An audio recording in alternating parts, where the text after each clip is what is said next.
Great discussion.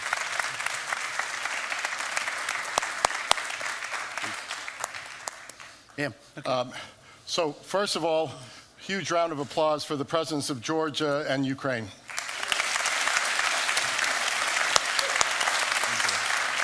Thank you. I'm Fred Kempe, President and CEO of the Atlantic Council. I have 35 pages of introductory remarks, none of which I'm going to make, because we really want to get into this. This has been an exciting 2 days. There are probably no two countries whose fate lies more in the hands of the unity of the West and the unity of purpose of the West. While your two countries differ in more ways than one, you both operate on the front lines of the contest with Russia and over the future of the European order. It's clear that both of you wish to strengthen your engagement with NATO, with Europe, with Euro-Atlantic institutions. So, to address these issues and more, I'm honored to welcome you, Your Excellency Giorgi Margvelashvili.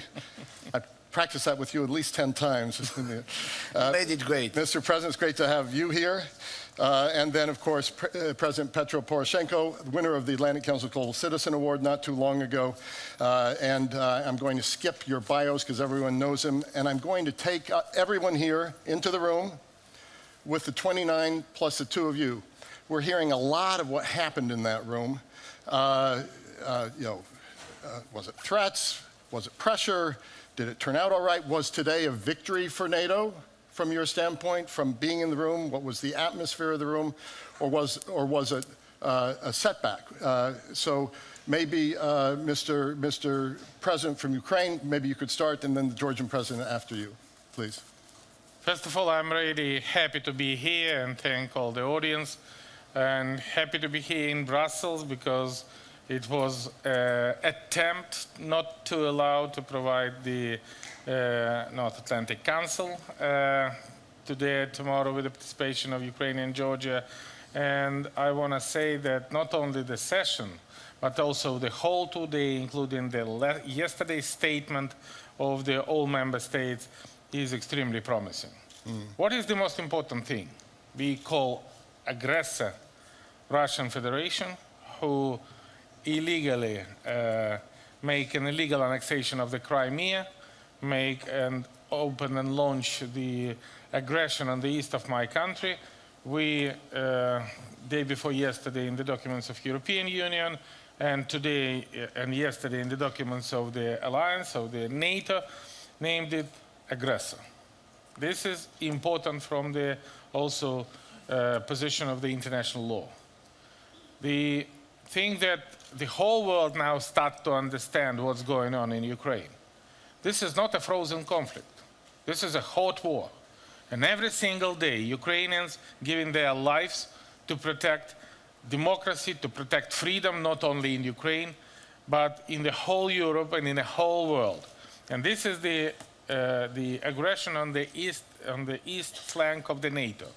And that's why the strong message of unity of all the member states and strong message of solidarity with Ukraine as with Georgia, we hear today in the sessions. It was, it seems to me, 19 leaders of the states of the government have a floor on the discussion, and we have from every single speech a strong message for support Ukraine, a strong message for solidarity, a strong message to Russia that they should undertake the necessary step to return Ukrainian sovereignty to the all-occupied territory, the strong message that NATO should be stronger to increase the volume of finance, the part of the GDP. I want to inform you that Ukraine now spends about 6% of our GDP in the very difficult situation, 6% of our GDP to finance our security and defense sector. And even the war is not the reason for not providing reform. And I'm proud to say that in Ukraine we do more reform during the last 3.5, 4 years than for the previous 23 years.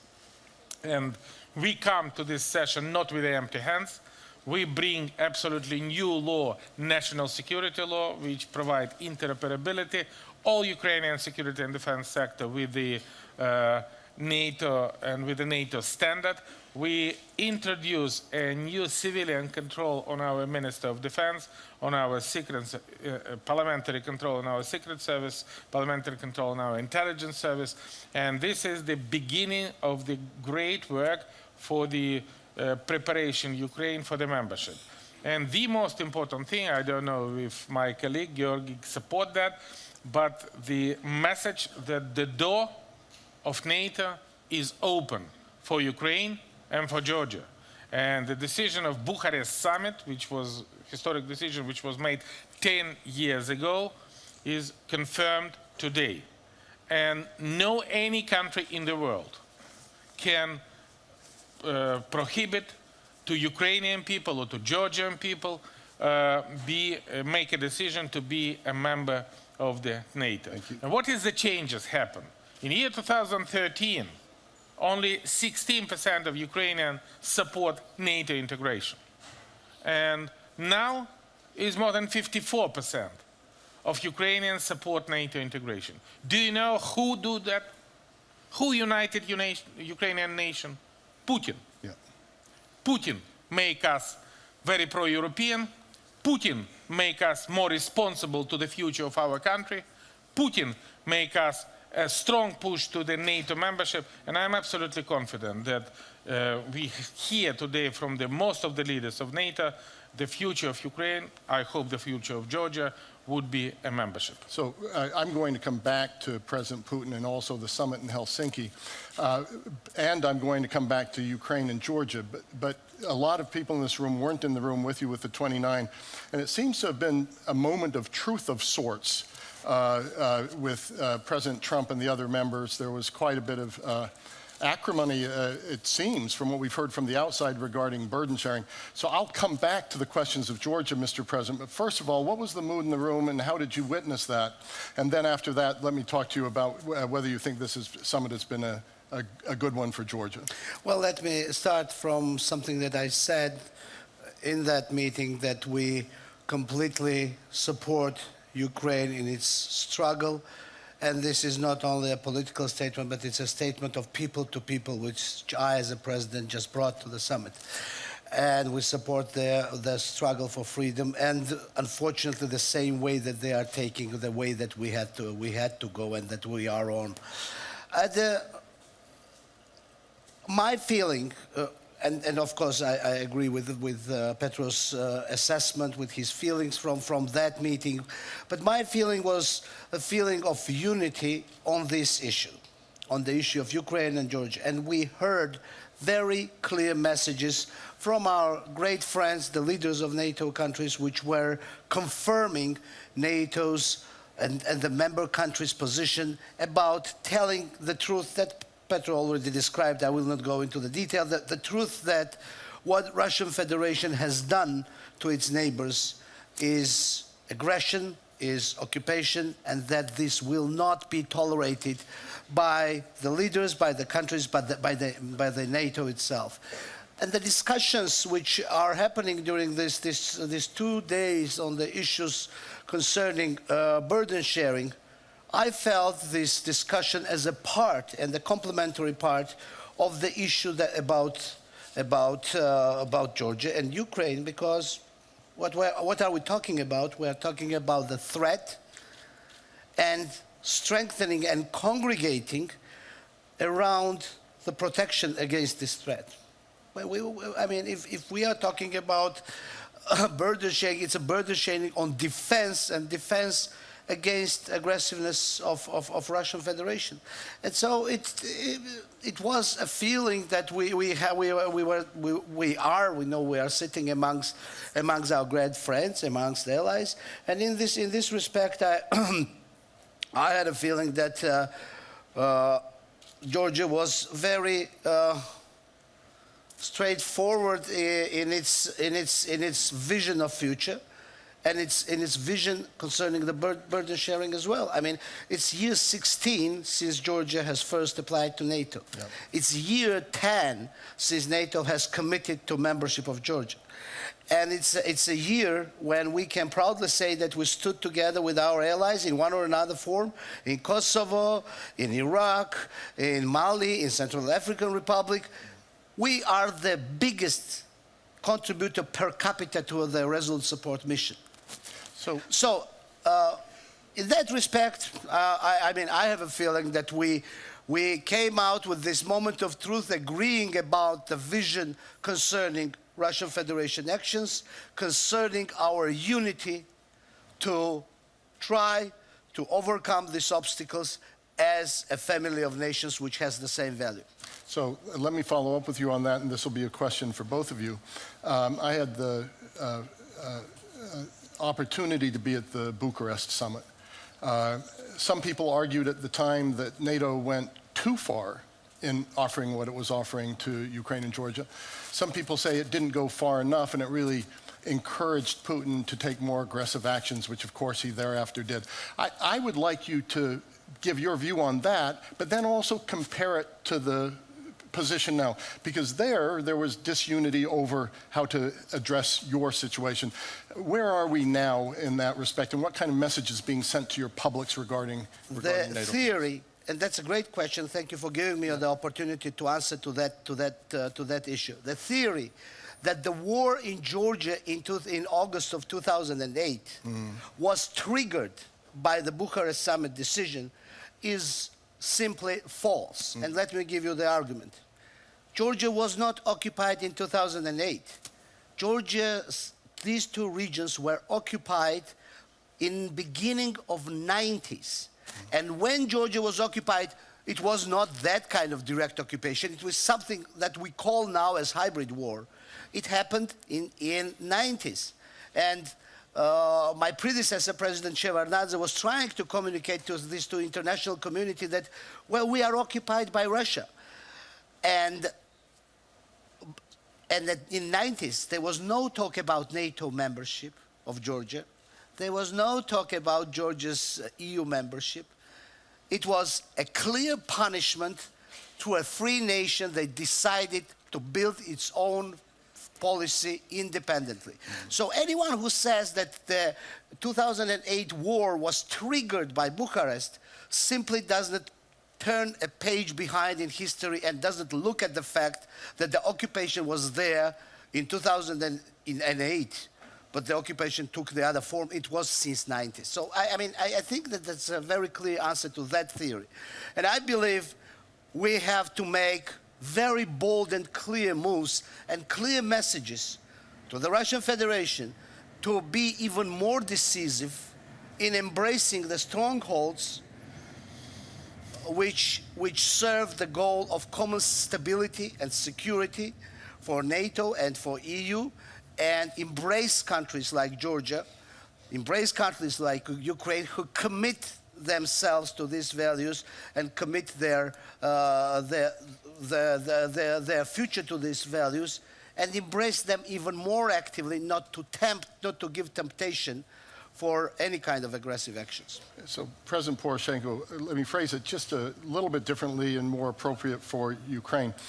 Unlike Georgia, you haven't actively sought NATO membership, while Georgia has. 4 days after the Sochi Olympics was when we had the Crimea surprise. The World Cup will soon be over, Helsinki summit on Monday. Do you worry about another surprise? Do you think that there's enough NATO unity being sent toward Putin? In short, how do you think Vladimir Putin, President Putin, will be reading the outcome of this summit? And what advice would you be giving to President Trump for Helsinki? Point number one, the events which taking place in 20th of February 2014 was not a surprise. It was illegal annexation of the Crimea by Russian Federation. Putin says several times, there is no Russian troops there, this is not us, this is the people movement, this is some green soldiers without any label. That was Russian occupation of the Crimea. And answering, first of all, I want to say a full solidarity with Georgia, with the Georgian people. Ukrainian president, Ukrainian authorities was exactly 10 years ago in August the 2008, together with the Georgian people, when Russia provided the aggressive operation in Georgia, bombing Tbilisi. We, in the year 2014, we just answering the question, what's going on with NATO? Is NATO go too far? Who is responsible for that? Answer is very clear. Putin. Why? Because beforehand it existed the post-war security system based on the Security Council of the United Nations, based on the unanimity of the permanent member of the Security Council. When one of the member Security Council is an aggressor, this mechanism is not working anymore, completely destroyed. And the practice demonstrates that the only mechanism which effectively works is NATO. Not existing any other mechanism. And those countries who do not want to attack anybody, who want to protect their sovereignty, their territorial integrity, their independence, want to cooperate and to be the member of NATO. We have another security guarantee, Budapest Memorandum. We were the third biggest nuclear power in the world. Can you imagine that if Ukraine has a nuclear power, we would be the object of the aggression? Never. And because of the non-proliferation strategy, we give up the third biggest arsenal and receive in exchange security guarantee from the United States, from the United Kingdom, from France, from China, and from Russia. Where now this guarantee? 4 years, thousands of Ukrainian soldiers with a weapon in their hands protected themselves, our sovereignty. Can you imagine that almost 3,000 Ukrainian soldiers were killed? More than 10,000 civilians were killed. Who is responsible for this innocent victim? Putin. And with that situation, does we have in general any other choice than go to NATO? Why it's so important for Putin? Very simple. With Ukraine, Putin transformed to the empire. Without Ukraine, Russia would be just an ordinary state. Very simple. And with that situation, does Ukraine would be zone of the personal interest of Putin or Russia? With that situation, he gives the permission for migrate 45 million nation to where to go, where not to go.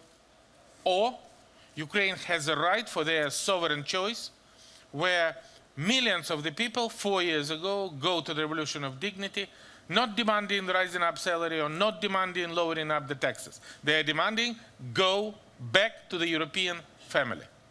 And we successfully do that during these 4 years. We receive and ratify association agreement, we receive visa-free, we receive deep and comprehensive free trade agreement, and now more than almost 50% of our trade is with the European Union, and the form of cooperation, the form of the reform is absolutely unique. So let me bring this up to the present, the end of this summit, the Helsinki summit. So, Mr. President, first for you and then to President Poroshenko. You point out the right thing, the Budapest Memorandum. So that underscores that the West's actions or inactions have a big impact on your two countries. So if you're looking at this summit, you can either say NATO has come together, this is a good outcome, the President Trump has just said it's stronger than ever before, or you can look at all the fighting that's led up to this and the acrimony there and say, you know, it's really not a united NATO. And I have to worry about the future of the West and how it's going to respond to my country. So first, for you, Mr. President, maybe you can address this. West's actions, inactions, what impact does it have on you? How do you feel? What message do you think the summit will send? What message do you want President Trump to send in Helsinki? Well, I think we are on the same page as we have been before. This is sending a clear message that any kind of violations of international law will not be tolerated. I want to go back to what, from where Petro started about the surprise, the word surprise. It was not a surprise. It was not a surprise because it was done in Georgia just 6 years ago. It was not a surprise what happened in Ukraine because Russia was not adequately enough responded for occupying regions of Georgia. But it does seem to have caught U.S. intelligence agencies off guard at the very least. Well, I'm not talking from the intelligence, I'm talking from political perspective, you know? I mean, in 2008, for violating the basic rule of law and the basics of how the nations live and interact with each other, Russia was not enough punished for that on Georgian case. So why it was so rapid and active in 2014, they just had exercised this in Georgia. They just have, tragically to say, but successfully made the operation work in Georgia. So it was sort of easier to do this once again because they knew how to do it and they have tested how it happens, what will be the reaction. Well, we think that, I mean, my position is that we have to send clear messages. And we have to be very clear, in some cases as clear as Russians are, in linking their rhetorics and their actions. Let's remember when 2008 happened. It happened after the 2007 Munich conference, where President Putin has clearly and openly said to the entire international community that they have their privileged interests in their neighborhood. And after 2007, then was 2008 Georgia, and then was 2014 Ukraine. So their communication is clear. And now in 2018, we saw once again aggressive rhetorics of Russia. They send a clear message. I believe the countries that respect the rule of law, respect international relationships, have to commit to this respect. It's not enough to respect, you have to commit yourself to this respect. And in that respect, I think that it should be the message should be very clearly laid out to President Putin that this kind of attitude will not be tolerated. Yeah. So I want to go to the audience, but President Poroshenko, both of you seem to want to avoid talking about the Helsinki Summit. Maybe I'll put it a different way. Oh yeah, you asked so me about Helsinki. So we can go to that. So we had the Georgia invasion, we had the illegal annexation of Crimea, we had the action in Syria, we had the intervention in U.S. elections. What's the next thing we should be worrying about? World Cup is over, Helsinki Summit happening. What worries you could come next from Russia? First of all, look, I hate the idea to predict something what's happening on Monday. But now I think that I tried to do that. Point number one. Normally I'm a very optimistic person. But unfortunately, it would not be any optimistic surprise from Helsinki. This is bad news. At the same time, it would not be any pessimistic surprise, which is good news. It would be just meeting and launching the discussion. The tone of the discussion and the agenda is promising. Ukraine would be among top priority. Non-recognition of the Crimea, illegal annexation, definitely would be a position.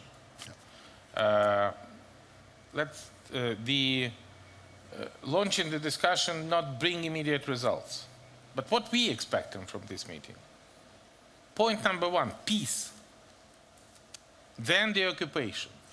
Peace and security package based on the Minsk agreement can be provided and secured only with a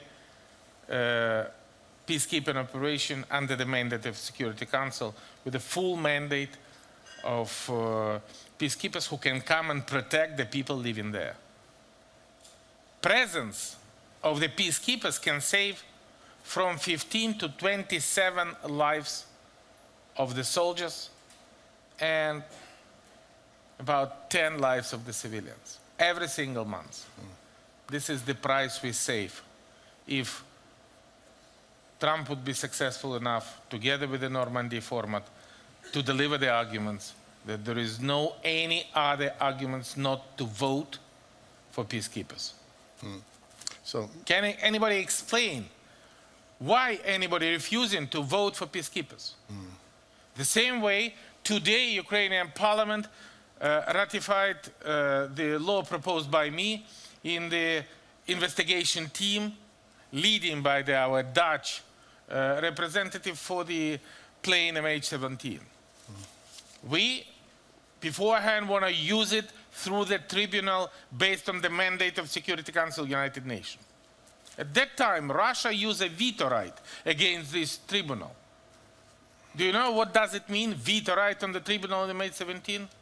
This is a recognition of Russian responsibility for the terroristic attack on the 298 innocent victims was different nation from all over the world and being responsible for these 298 innocent victims, which was happening exactly 4 years ago in the sky of the occupied Ukraine, doing by Russian missile, by Russian officer, and by order of Russian general. so President, Let's not forget about that. President Poroshenko, we have about 10 minutes for questions, but your staff is indicating that you have appointment to get to. Shall we excuse you, or can you join us for questions for 10 minutes?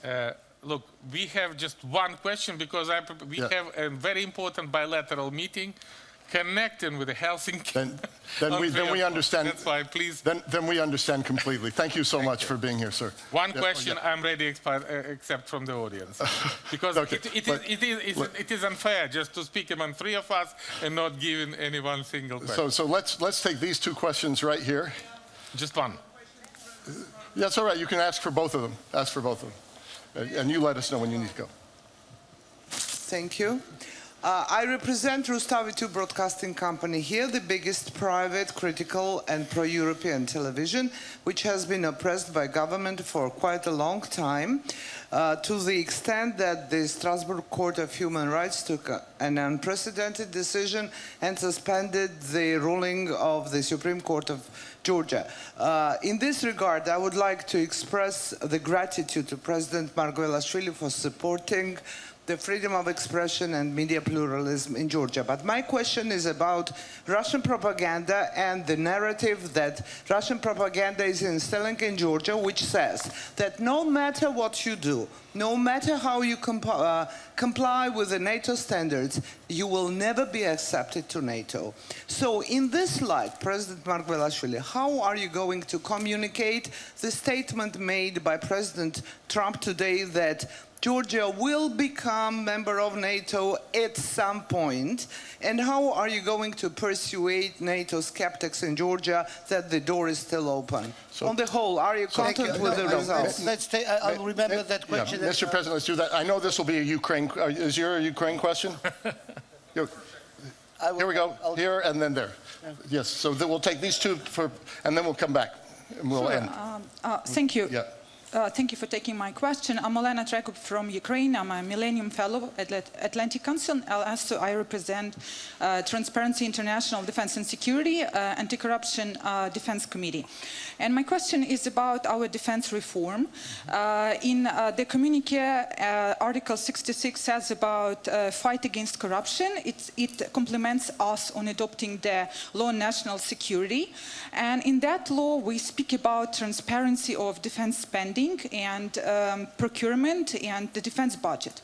But as you know, currently our transparency is pretty low because over 50% of procurement that is happening in the Ministry of Defense is classified.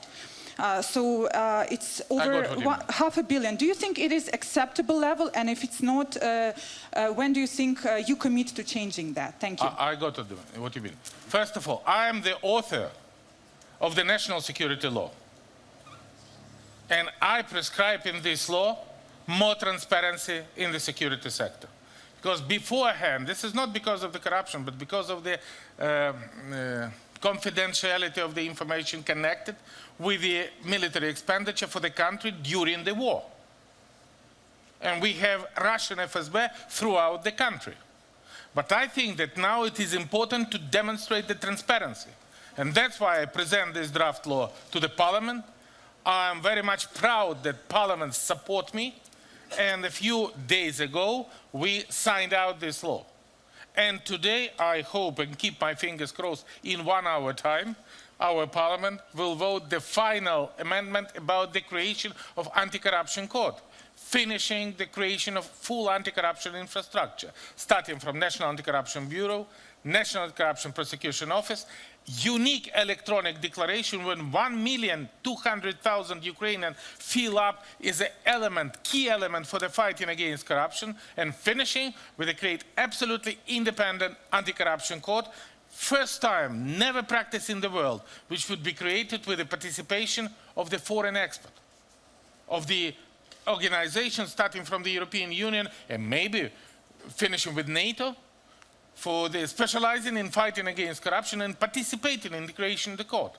That was my responsibility before Ukrainian people, to propose them this unique mechanism for providing the full independence of the all anti-corruption institution. That's why I'm for transparency, and that's why I'm proud that Ukraine are now demonstrating unique leadership in this process. And I'm proud that our neighbor states, including those who in the Eastern Partnership, are learning our experience and to introducing that in their practice.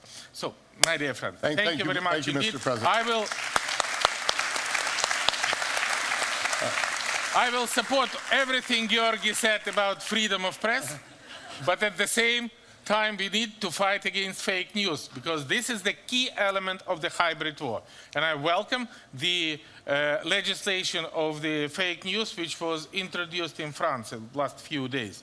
And that's what we speak with the President Emmanuel Macron, and we absolutely differ. We give our full efforts to protect the freedom of press, but give us the full efforts to fight in one of the key element of the hybrid war of Russia, no matter if it tried to undermine internal stability or representing the fake news or make a direct attack on Ukrainian sovereignty. And I want to thank all of you for supporting Ukraine. This is a key element for us. Thank Good you. luck with your meeting, Petro. Thank you. Thank you. Mr. President, just on your way out, I'll say what I was going to say at the end, which is Georgia's freedom, sovereignty, and Ukraine's freedom and sovereignty is the common cause of a lot of people in this room. So let's continue. Let me take 2 other questions for Georgia. I've got one, and then we'll close. If I can see 2 other questions, please. We'll take those 2 right there. Thank you very much. Is it go? Okay. Thank you very much, both Ukrainian and Georgian. I am very happy to have you here. I am from Lithuania, Member of Parliament, NATO Parliamentary Assembly Vice President as well. I have one short message and one short question. The message is such. You both, Ukraine and Georgia, you need to become members of NATO. But on the other hand, we in NATO, we need you in NATO because of democracy is the key element for Europe because it's security. More democracy, more security. Or as well, Russia. We can help Russia providing membership to Georgia and Ukraine because without those influence into these countries, they will not be as imperialistic as they are now. And my question, how could you answer for those, they still think in the Western countries that Ukrainian and Georgian membership in NATO can provoke Russia? Yeah. What would be your answer? Good question. And please, last question. Right here. Yeah. Thank you for the opportunity. My question is about the Black Sea. I'm coming from Bulgaria, Velizar Sholomanov. So, sir, how do you see future of cooperation in the Black Sea basin, including NATO and EU role, from your perspective, Georgia? Thank you. Thank you. And please also the Helsinki question in your final remarks. What was the question is what concerns you, or what would you have President Trump say, which is sort of in the thinking of what I always like asking leaders like you in such a exposed geographic position, what keeps you awake at night? So these questions, and then what keeps you awake at night? What issue keeps you awake at night as you're looking at Russia? And then what would you have President Trump potentially do about it? Well, let's start with the propaganda question, and I'll try to be brief on all of this. Maybe we have time for other questions. First of all, we have a very strong argument on the Georgia European and Euro-Atlantic integration path. First of all, we have a great example of our friends and allies which are now in NATO and in EU, example like Lithuania, like Poland, like great supporters of Georgia that also had to go through a long waiting period until they got there, and they didn't lose patience, and they, by the way, had less of great supporters and great friends in NATO than we have, because we have so many Georgia interested countries who further our agenda on their own, and they want to get Georgia in both of the unions. So we have that. We have a clear path of Georgia for the last 10 years, where every summit was a step forward, including this very summit, where we have congregation of the leaders of the NATO clearly envisioning and clearly calling what happened in Georgia and Ukraine the name of Russian aggression and of occupation of independent states, and still very clearly stating that we will become NATO members, and at the same time giving us more tools for our defensibility. Because we heard lots of very clear commitments from the NATO countries about increase of the tools that we have in hands, of intensifying the support to increase Georgia's defensibility and NATO's presence in Georgia. This is one thing. I mean, I think that we have a very clear argument, an argument that is based on previous experiences of our allies, and that is based on a continuous progress that we all witness, if we want to witness it, and if we want to call the things by its name and not fall under propaganda. Provoking Russia. I fully disagree. I fully disagree with the vision that somehow intensified Georgia NATO process is provoking anyone. I think the unclear language is much more provoking, not only in this case, in every other case, because by unclear messages, by unclear steps, by not taking bold decisions, we provoke in any political system more hawkish thinking. More hawks are provoked by unclear and unclear messaging. And that's the rule for not only for this case. I would say that's the general rule.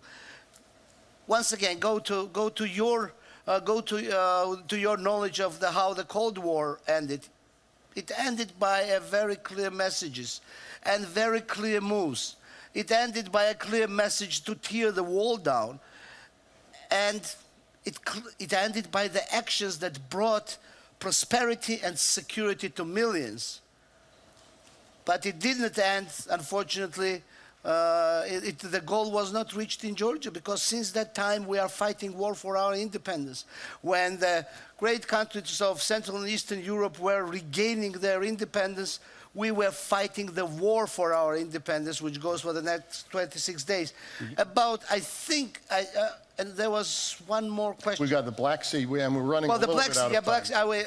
We are very enthusiastic about the Black Sea. Georgia is especially engaged. We are enthusiastic about the discussions. We are enthusiastic that Georgia became part of these discussions in context of NATO and security, but we are very enthusiastic about the Black Sea also because we give the coast to major developing landlocked economies of Asia. And that means that this is the sea of opportunities for us and for you. And I had a very good discussion with your president on these issues just yesterday, and we have a vision that intensifying this communication and using Georgian coast as a gateway to European markets is something that has a great perspective. And with NATO, we are also encouraged by the ongoing discussions and our engagement. And finally, about Helsinki, I thought I answered the question by saying that we have to send the clear message to President Putin that the toleration of the international law, that the violation of the international law will not be accepted. That is the message I hope to be voiced in Helsinki. Mr. President, you've been very generous with your time. It is an important signal that you and the Ukrainian president are both here at the NATO Summit.